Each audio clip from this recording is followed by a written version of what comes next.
Greeting and salutations. 'Tis I, the Frenchiest fry, but today we're not looking towards the French. We're actually looking towards Greece. Because as you probably saw in the title of the video, I'm my recent completion of the Percy Jackson book series, the first bit, not the Heroes of Olympus. I have to go to the library to reread that just because I'm missing several books, which bothers me.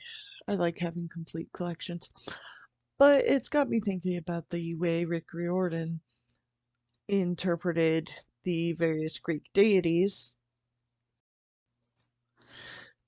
Sorry about that. Um, it got me thinking about how he was interpreting the various Greek deities in a modern setting, how they look and how they act.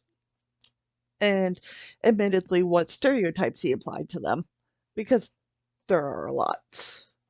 Let's, not beat around that bush.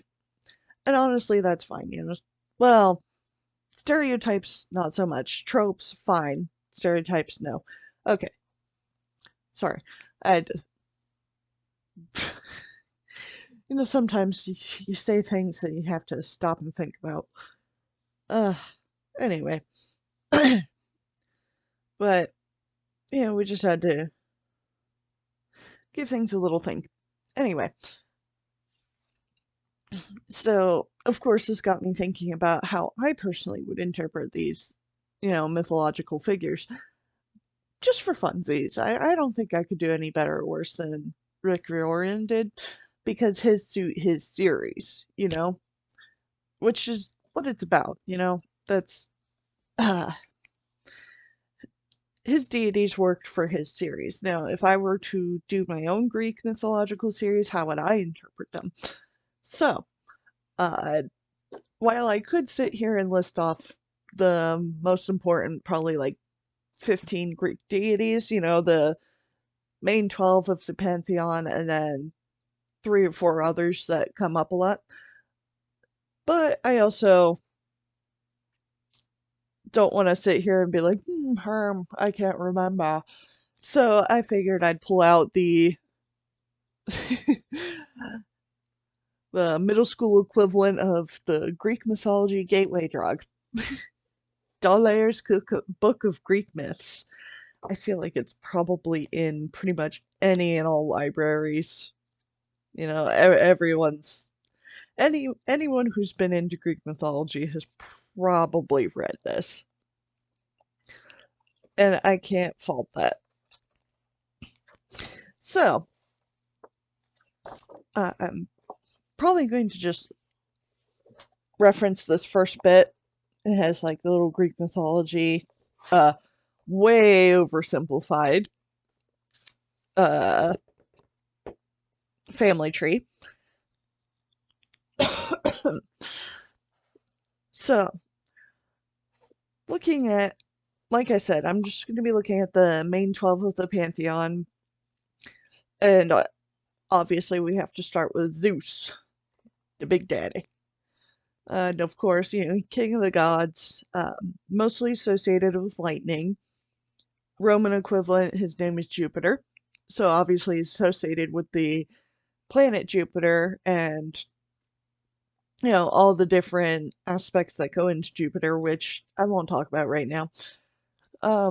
Just because that's a whole pagan thing, and we're not focusing on pagan beliefs, we're focusing on Greek mythology.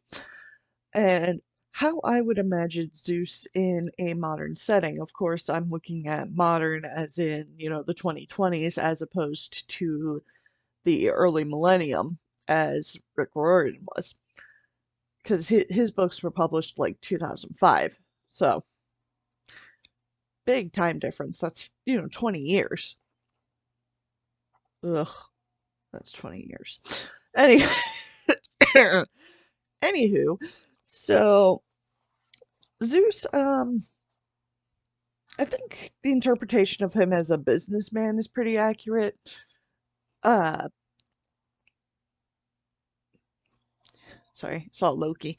Um, Yeah, I don't have a whole lot to say about Zeus. He's a big businessman, CEO dude, uh, probably having an affair with his secretary, who he rotates out every like 3 years just because he keeps banging them. Because it's Zeus. And yeah, there's not a whole lot to say about him. We all know Zeus.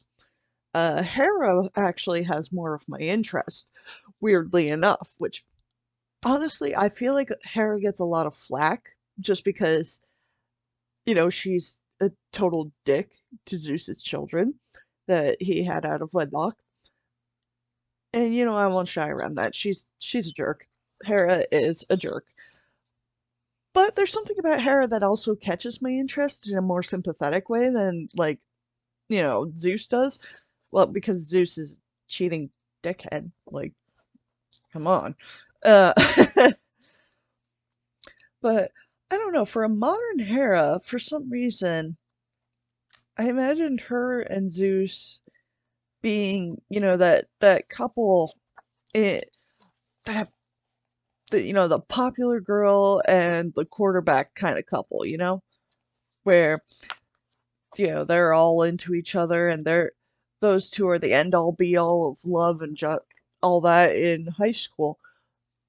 But I imagined that she had her own ambitions for herself, but she got pregnant because they were teenagers, so they kind of did shotgun wedding.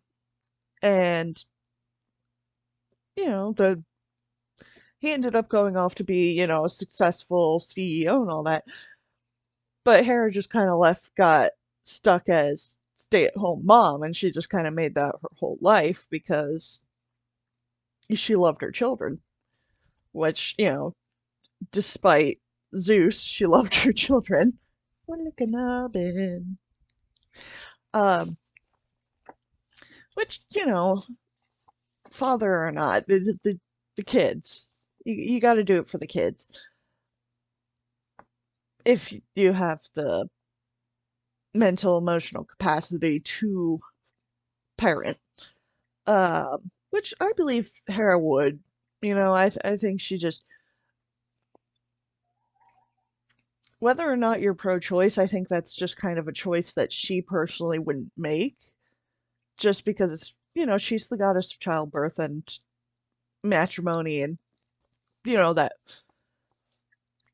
that kind of stuff. So I think she wouldn't have been able to do it. Um, but I just remember when I was first sitting down and thinking about these different things, my first thought about Hera was a wine mom. That kind of mom who's just kind of, upper middle class lady who, she drinks too much and tries to be as classy as possible. Um, but you also have to question what's going on that they rely so heavily on the wine to be happy. So that's where I ended up diving into Hera's backstory and like, damn girl, what happened? Why are you like this? Uh, Primary answer is Zeus, but the other answers are her children. Um, but that was just kind of, she just fascinated me in that way because it's like, what happened to make you, rely so heavily on the alcohol to escape your reality? What's so wrong with your reality? And the fact of the matter is, I think she was somebody who had a lot of aspirations for herself and ended up a stay-at-home mom, which is fine if that is your aspiration. However, if you had different aspirations and just kind of ended up there and you're not happy, because that's at the end of the day, it's what was your will and are you happy? I'm spending a lot of time on Hera, don't mind me. Actually, another fascinating thing about Hera is obviously this is the first book I ever read having to do with Greek mythology. So something about this picture, I just looked at this picture, this interpretation of Hera, and my little middle school mind just went, yeah, she's a redhead. Just for some reason, I looked at her, I'm like, that lady's ginger. Like orange. I don't know either. But anyway, um, yeah, no, that's kind of what I imagine for Hera, you know, she's got the wine mom. But I imagine she was like a soccer mom when they were kids, but then they grew up and she just went total wine mom. Like, you know, empty nest set in and she was just like, well, alcohol is my life now. That sounds almost mean, but like, I don't know, that's just what I get from Hera. Um, Demeter was an interesting one because I didn't think too much about her in Percy Jackson. He had her as a very vague kind of person where she's just kind of thinking about grains and that's it. Of course, this is in the first quintet, not in anything else he wrote. Um, I can't really see her as that. She seems more to me like she actually has like a farm and, you know, works hard and everything. Uh, yeah, can't I don't have a whole lot to say about Demeter, unfortunately. I kind of feel like Hestia um lives with Demeter for some reason. I mean, obviously they're sisters, so like that's reason enough, but I can see Hestia living on a farm and just like helping keep the house while Demeter works the fields and things. And, like they make it work, they're good friends. Um, I didn't have a whole lot of thought about Poseidon either. I think, you know, Rick Riordan kind of said all there is to say about Poseidon. You know, he's just kind of this deep sea fisherman. You know, I never had a whole lot of interest in Poseidon for some reason. I'm not really an ocean person. Um, I like the woods. Hades, however, I did really like this one interpretation I saw on Tumblr, which Tumblr is chock full of Hades simps. So interpret that how you will. But one interpretation of Hades that I saw that I really liked was this idea that he inherited the family funeral home. Like their family ran a funeral home business and he inherited it. So he's just like super wealthy, kind of, you know, super busy. Um, you know, very distant from his siblings. You know, he shows up to family events, you know, all posh and tight-lipped. And then he goes off on his way and he's just, you know, kind of gloomy because he runs a funeral home, but, you know, he's living his life. Persephone, I just wanted to put it out there because, like I said, I've been on Tumblr a lot for the last 10 years and lots of Hades simps, lots of Hades Persephone stands. And I, out of all of the Greek mythological couples, they're probably I like them, but not as much as others. Mostly because everybody kind of, you know, looks at the latter half of their relationship and marriage. They don't stop and go, he kidnapped her. He literally abducted her. Like she was out minding her own business and he just went, that's mine, yoink, and gave her no choice in the matter. Like, he even went to her father, Zeus. Don't ask too many questions. It's Greek mythology. But he went to her father and was just like, yo, just kidnapped your daughter. Can I marry her? And Zeus was just like, yeah, sure, okay. Just don't tell Demeter because she'll be pissed. You know, obviously, Persephone is more often interpreted as Demeter's daughter than Zeus's daughter, you know, even though they presumably made her together. Once again, we're not going to look at it too closely. But either way, Hades completely skipped over Demeter, you know, asked her, you know, her her father, who was just kind of absent, her absent father for her hand in marriage. And he didn't ask Persephone, he didn't ask Demeter, like I said, he didn't ask Persephone, the woman he was trying to marry, if she wanted to marry him. Like, he just forced that on her. And, people in Tumblr, they're just like, oh, well, she ate the pomegranate seeds on purpose, blah, blah, blah, blah, blah, blah, blah. Y'all, he kidnapped her. Sorry, can't get past that point. Anyway, uh, Persephone's definitely just kind of like, I can definitely see like a boho girl. Um, Depending on where you want to go with her personality, you could go with like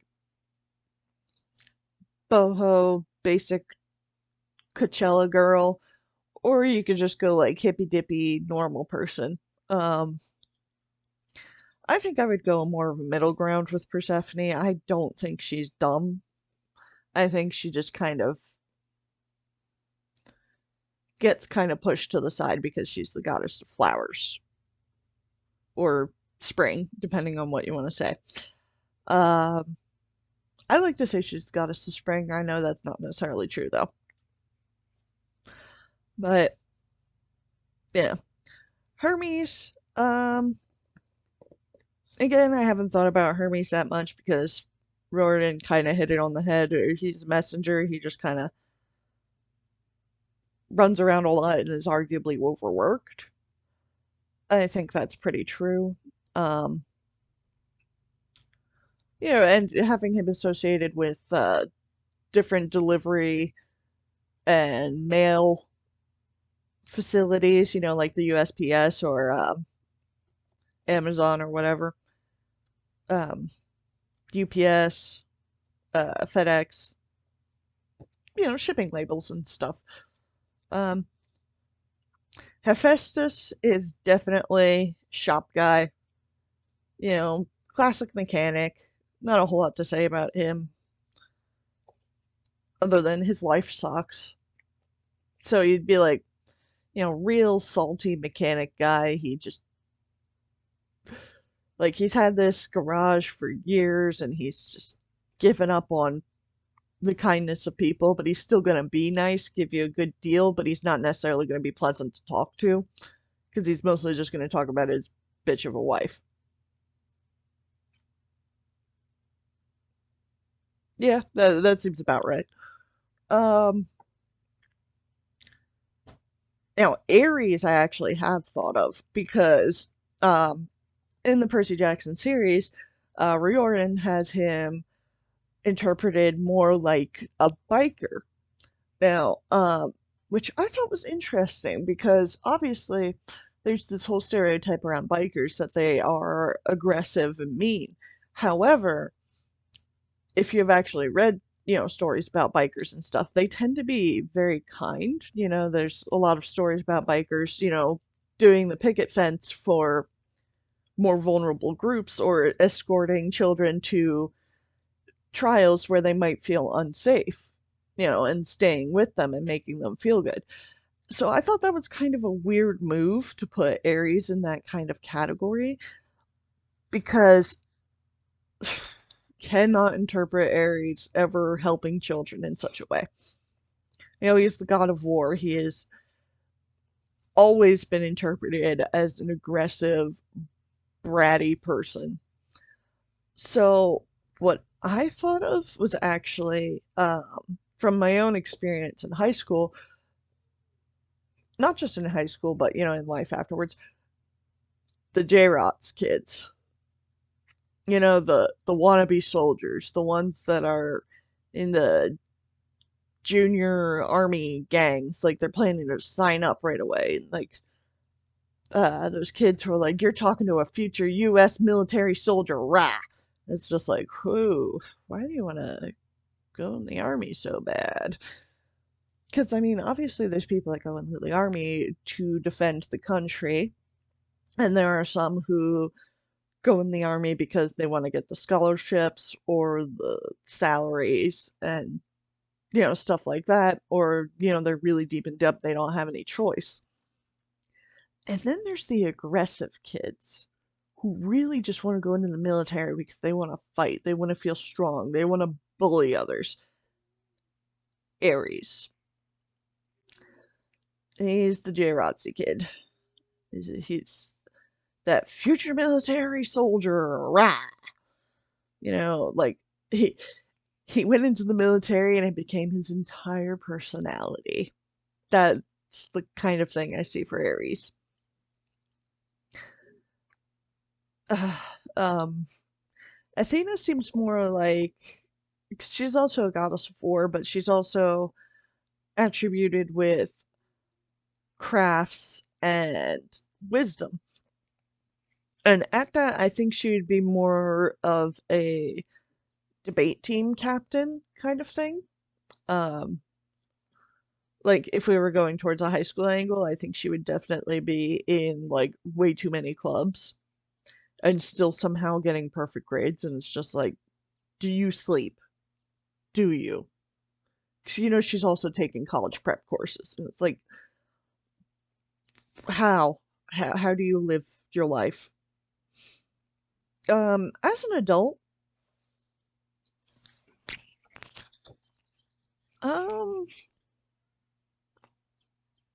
you know what? I want to say she went into computers because that tech stuff is very complex, I think, but it also allows for a fair amount of creative freedom, which because of her, aspects of being goddesses of weaving and crafts, she does have those aspects of creativity to her.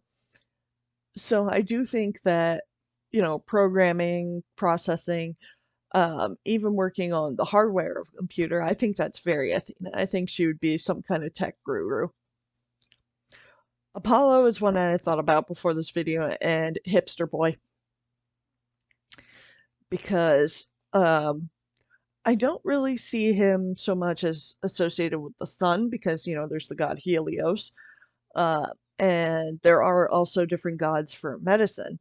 So I just had to focus on the music aspect for him. And if there's any one type of specifically males who are very pretentious or defensive, very particular about their music, it's hipster boys. Hipster boys and maybe metalheads, I don't quite know. I don't really know any metalheads personally. But he's definitely somebody who takes music way too seriously. You cannot insult his band. And he just talks absolute nonsense all the time. And another reason why I specifically chose hipster boys is because, they do the slam poetry. They just, they they sure are. Um, Sorry, I'm trying to speed it along because I see that I'm going pretty long because I got so caught up talking about Hera. um, Artemis, I haven't really thought about. I think she'd be one of those people who actually gets to work in a wolf sanctuary, which is really cool. But just somebody who works in like wildlife reserves. I don't think she would be a professional hunter. I think she would more work in conservation and, you know, wildlife specifically. Dionysus is another one that I've actually thought pretty well about. I've found it very interesting that Rick Riordan took arguably the youngest Olympian. Like, he was the last one added to Olympus and, the youngest, and he made him, middle-aged and sour and bitter. And arguably interpreted Apollo and Artemis as younger than him. Now, obviously, the gods can change their ages in his book, but I thought it was just interesting that, you know, if you wanted to go with a middle-aged Dionysus, what he chose was pretty perfect, just this grumpy old guy who drinks too much and plays cards. especially in the, as he was writing a book for kids, he wasn't going to have Dionysus actually drinking. He was just all strung out because he was um, drying out. Now, I have a bit more of a conventional take on Dionysus. It's frat boy, god of wine, insanity, and celebrations. Frat boy. What else really needs said? Like, if you know what a frat boy is, then you know it's perfect. You know that that is the modern Dionysus. And then the last person or Greek deity that I had to look at was Aphrodite, which is a very difficult subject to me just because, like I said before, I think Riordan really hit it on the head with her having a constantly shifting appearance. Now, if I were to look at her as an entirely human entity, I automatically want to call her a beauty influencer. Someone who's on Instagram way too much, trying to tell you how to look, and basically shape shifting with makeup. Because, I'm sorry, if you have mastered makeup, then you're basically a shapeshifter. It's incredible what people can do with makeup. Um, However, like I said, it's kind of like the similar thing with Persephone. It depends on what kind of personality you want to give her, whether or not you want to make her a sympathetic person or someone who's stuck up and arrogant and mean. Um, the myths kind of make it hard to pin down. She's goddess of love and beauty, so there's also there. Which aspect do you want to focus on? Do you want to focus on the love or the beauty? Um, Now, obviously, because I went with the Instagram influencer route first, I'm thinking, someone shallow and obsessed with their looks. However, you could also go with the hopeless romantic aspect, where she's just someone who keeps jumping from relationship to relationship and not necessarily letting herself have, well, someone who jumps relationships a lot and tends to get the short end of the stick because they're a people pleaser, because they want so desperately to be loved as much as they're giving out love, which is a rather dark interpretation of Aphrodite, actually. Um, didn't expect to go there today, but like I said, it depends on what kind of personality you want to give her and whether or not you want to make her sympathetic. So, in the end, how you interpret the deities depends on what kind of a story you're trying to write.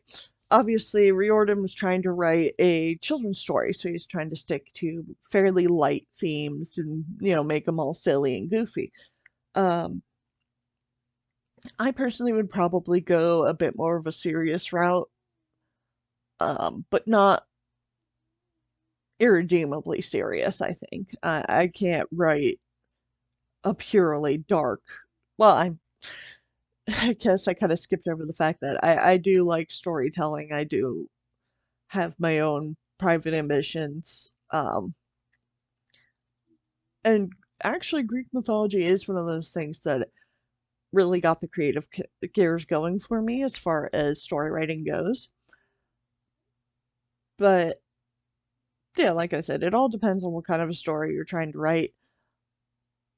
Um, I'm not really trying to write a Greek mythology story right now, so I'm just kind of playing around with what kind of people I think they would be in modern society. And of course, that's just going over the big mains, the popular ones, not looking at the other ones that are just as fascinating. Like, my personal favorite Greek mythology couple is probably actually Cupid and Psyche, um, or Eros and Psyche. It still has a bit of a kidnap aspect to it, but it's a little more Beauty and the Beast at the same time. I don't know, I have to I'm going to have to re-investigate that myth before I go any further, deciding whether or not I want to romanticize that relationship. It's really hard to root for any kind of Greek, like, well, not Greek in general, but, mythological relationships, just because they get weird and a little unconsensual. But in the end, it depends on who's translating and how you choose to interpret it. But